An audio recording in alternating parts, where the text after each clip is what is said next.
இந்தியாவில் இருக்கிறவனுக்கு பெரிய பிரச்சனைன்னு கேட்டிங்கன்னா, யாராவது இங்கிலீஷ் பேசுனா கையை கட்டிப்பான். அது அவன் டிஎன்ஏல இருக்கு. அது மோடியாக இருந்தாலும் சரி, யாராக இருந்தாலும் சரி, இவங்களுக்கு உண்டு எப்பயுமே ஒரு தாழ்வு மனப்பான்மை உண்டு.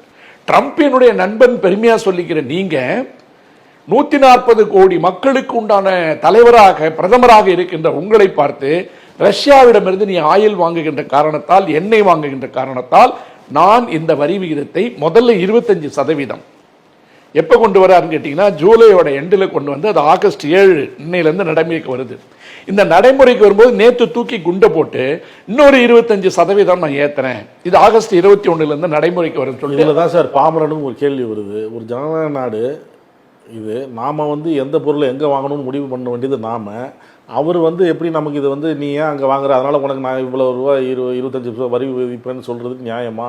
பாமரனுக்கு வர கேள்வி இல்லை, இது பாரத பிரதமர் பதில் சொல்ல வேண்டிய கேள்வி. ஏன்னு கேட்டிங்கன்னா, நீங்கள் ஒரு மிகப்பெரிய ஜனநாயக நாட்டினுடைய பிரதமர். இந்தியாவிற்கு செய்கின்ற அவமானத்தை மோடி அவர்களுக்கு செய்தாலும் என்னால் ஒத்துக்கொள்ள முடியாது. என்னுடைய விமர்சனங்களை தாண்டி என் பிரதமர் இல்லையா, அவர் அவமானப்படுத்தினா நான் ஒத்துக்க மாட்டேன். அப்போ ஒரு நாடு யாருகிட்ட எண்ணெய் வாங்கணும்னு முடிவு பண்ணுறது இவர் என்ன பேட்டை ரவுடியா? பேட்டை ரவுடி தான் சொல்லுவான். என்ன சொல்லுவான்னு கேட்டிங்கன்னா, இன்னொரு பொருளாதார போர் இருக்கு தெரியுங்களா உங்களுக்கு.